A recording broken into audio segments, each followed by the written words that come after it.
But Mark, let's move on into our next topic. And usually I'm getting ready to say, let's finish up the podcast. But because we are in football season now, officially, week 1 later this week, or really today, I believe. Yeah, it's week 1 now. I'm trying to think when this segment would come out on YouTube. I think it would be yesterday was the first game. This one should be coming out on Friday. But if you're on Blog Talk Radio, your next segment is our pick. So that will always end the podcast, not our last segment. In this one, we are finally going over to the NFC in this one. We're not staying in the AFC, going to the NFC, talking about the Tampa Bay Buccaneers. And I got an easy question for you, Mark. All right. And that is this going to be the year that the Buccaneers win the NFC South? Well, they certainly have the ability to compete. You love the Buccaneers after Hard Knocks. I do. I've been loving watching them on Hard Knocks. It really does a great job making you cheer for Jameis, McCoy. The Deshaun and Mevins. They are best friends. They hang out every night. They have slumber parties. It's great. They love each other. It's like when you had those. Do they build pillow forts? Because that's what you have to do at a slumber party. They have a slumber party, Ricky. they build pillow farts. Pillow farts. They do. That's what they do. That gets you kicked out of the pillow fort. That's for sure. But yeah, I mean, this team is awesome. I really do. I was always, when come the draft, Jameis Winston had his issues, but come the draft, I was the one who said I would take Winston over Mariota. You wanted Mariota over Winston. Still take Mariota. This really solidifies to me that Jameis Winston is an awesome leader. Mm-hmm. He is a fantastic leader. I love seeing him interact with the young players because he's constantly getting up there. There was like a scene in, I think it was episode 3, where, a younger player makes a mistake. And Jameis is right up on top of him like, look, man, this is what you got to do in this situation. And the kid wants to get him away from him. He's like, yeah, I know, man. You're like, no, look at me. This is what you need to do in this situation. Like, and he's talking to him, and the kid kind of wants to get away from him, but he's just like, no, look at me. Was this a wide receiver? Yeah. And he's telling him what to do. And something like that is awesome. It's him taking the leadership, what you'd love to see out of him. It's really, really cool. And it really makes me want to, of course, support the Buccaneers. To you answer had your them question, in your playoff. I did, as a wild card. Yeah, you didn't have them win the South. And I still don't have them winning the South. I really don't think that they will. Is there a chance? Yeah, of course there's a chance because Atlanta's probably not going to be as good of a record as they were last year.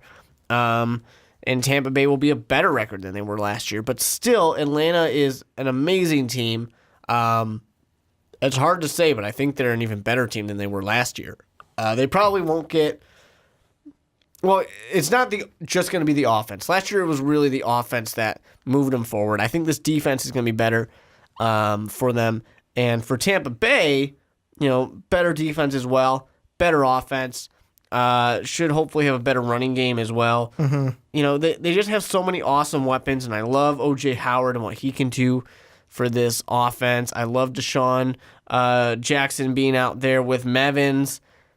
It's awesome. They have such an amazing weapon of an offense. And they definitely can compete for, sure, the division, but mostly for the wild card. I don't expect them to go out there and win the division, but, I mean, they're not that far. They're not that far from it. Well, and the thing I'm going to say here is if there is any team in the NFC South that can dethrone the Falcons this year, it's the Tampa Bay Buccaneers. And the reason why I say that is I'm looking at my prediction. If you watched our NFC prediction video, I had the Bucs going 9-7, which was good enough for second in the NFC South, just missing the playoffs by a game. And the way the losses that I had for them, Packers, Vikings, Giants, Patriots, and then Falcons, Saints, Panthers. The big reason why they missed the playoffs in my prediction, they split the division. I gave them all the home games against the division. I had them losing all the road games. However, if I switch just one, let's say that Saints game in New Orleans, I switch it, they're now a playoff team at 10-6. That one against the Panthers, if I switch it, They are now division champions at 11-5. And that's what I think it is going to take for the If the Buccaneers want to win the division, they have to go at least 11-5. And on the schedule, I could see it. However, you would have to basically go 5-1 in the division and then only lose lose once to the Falcons, because you're not going to sweep the Falcons. They're just good. You're not going to sweep them. They'll get the home game. You'll get the home game. Even though that game in Atlanta, you're coming off the bye, I'll give you guys the home games in that one. If they're able to go 5-1 and then only lose 4 games outside of their division, they could easily, I don't want to say easily, they could win this division. And it's only because when I look at the Falcons, they, to me, easy start. Bears, I have them beating the Packers. That's kind of a tough game, though. But besides the Packers, Bears, Lions, Bills, and Dolphins in their first 6 games. They could easily be 6-0, 5-1 at that point. They also, I don't have them, I only have them losing 2 division games. Patriots and Seahawks and Cowboys are the only other teams I have them losing to. So for the Buccaneers, they have to go, in my mind, 11-5 or higher to win the South. Yeah, it's going to be tough. I mean, or they can, of course, have the benefit of a Super Bowl slump out of the Atlanta Falcons. Not that the Falcons won. I look at this schedule, there's though, no way the Falcons are. And there's no, the other games that they play, besides those, the Jets, you're not going to lose that one. You can split the Panthers. You can split, I'm saying at worst, the Saints, even though I have them winning both of the Saint games and then splitting with the Bucs and the Panthers. And it's the rest of the games, maybe the Vikings upend you, but I'd rather lose to you in the regular season than have you lose to us in the playoffs, like I had it in my playoff prediction. Yeah, it's, to me, I mean, Atlanta's too good of a team. They're not going to lose very many games. Unless, Matt Ryan gets injured. Yeah, of course. Tampa Bay is a good team as well, but a big thing is, and as much as I like Jameis, and they had this, I think it was maybe the first or the second episode of Hard Knocks, where he's talking with his coach about how he's that risk taker. He's the guy who's going to throw the ball. He's a gunslinger. He's going to throw the ball, and he's going to make bad decisions every now and then. And, the coach is putting it on him of saying, you have a lot of control here. We will lose games if you... this is not exactly what he's saying, but we will lose games if you lose the game for us. A lot of this is on your shoulder. Yeah. I need you to make those smart decisions. I need you to make those good decisions and not mess it up, because, Jameis Winston is going to throw interceptions. He falls in line with the Brett Favres, with the Jay Cutlers, the Eli Mannings. Just going to say, Brett Favre threw a lot of interceptions, and he was able to win a Super Bowl. Eli Manning's got 2. And that's what you got to hope for out of Jameis, is that he's going to be the guy who, is going to make some mistakes, but you're going to get bailed out. Now, the advantage was, of course, a guy like Eli Manning, when he's won his Super Bowls, it's been because he's got amazing defenses. And Tampa Bay does not have an amazing defense. They are working on it. They're building a better defense every single year. And they get a big piece in TJ Ward, who now signs with them after being cut basically unprofessionally from Denver. Yeah, he'll be a nice addition. I mean, you had what's the name of that? Justin Evans, the safety out of A&M. So you got some good additions here. You're definitely on the way up. I mean, they definitely showed that they want to attack the offense and make that better with O.J. Howard with Jackson as well. So they definitely made that splash, but they're doing the right things. And even if they don't get to the playoffs this year, even if they don't win the division this year, whatever it might be, they are still a team that I look at them and say, in a couple years, you guys are going to be beating everybody up. You guys are going to be the ones that are really making the splash. Atlanta has this awesome team right now. That's kind of what I expect to see out of the Tampa Bay Buccaneers in 2-3 years, to be that awesome, dominant team that can go a 13-3, a 14-2, just light it up, because they're building so much on defense, and they have now so many parts on this offense. if the passing game gets a little bit better, if the running game gets quite a bit better, this team is going to be the complete team that you kind of saw out of a New England, out of Tampa Bay last year. Out of an Atlanta last year. And I mean, offensively, they have the weapons. They've got them. They've got Nevins on one side. They've got Deshaun Jackson. Whether he can stay healthy is something we're going to have to answer this season. They got the muscle hamster. The muscle hamster is suspended for a little bit, but they will He's coming get him back. But then they also have O.J. Howard on the tight end front. And I know that he's just a rookie, but he's a guy that could develop into something for them, especially within their system. Kind of like the things that I watched him do at Alabama was like, I know the size might not be exactly the same, but I would look at it and go, yeah, I could see Gronk making that same play for the Patriots, where it's like that just big-bodied tight end down the field, especially the one where he was running down the sidelines in the championship game that Alabama went ahead and won over Clemson. But the Buccaneers, I kind of have a feeling that if they're going to make a push, now's the time. Like, this is the season to make that push. And the one thing I kind of am thinking about in my head, because you were talking about Jameis Winston and what he said on Hard Knocks about being a gunslinger and kind of, I'm going to go ahead and I'm going to basically make mistakes. The big difference, because I did think of Brett Favre at first, just like you, the big difference is I feel like Jameis Winston's is more like a not cockiness, that kind of, it's like the greedy thing you said earlier, where it kind of has that negative not connotation to it, but I'm not meaning it that way, but that kind of cockiness to where it's like, yeah, I can fit it in there. Whereas Brett Favre's was also cockiness, but it was more cockiness in the arm strength, where it's like, I can throw it so hard that I can fit it past the guys and get it to my wide receiver. Whereas Jameis Winston's more of an overall cockiness, just not cockiness in the arm strength. Yeah.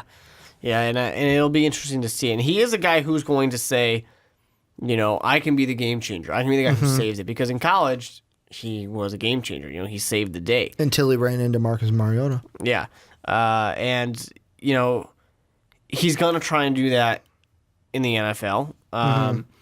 And part of that's just Jameis Winston, but part of it's also seeing the development. Is he the guy who's going to develop and get past that and learn from mistakes? Or is he going to be the guy who just, kind of lives in that and or gets worse, which is effectively going to kind of ruin his career? He definitely threw more interceptions this past year than he did last time. More touchdowns, though, as well. And part of that's just he threw the ball more than he did.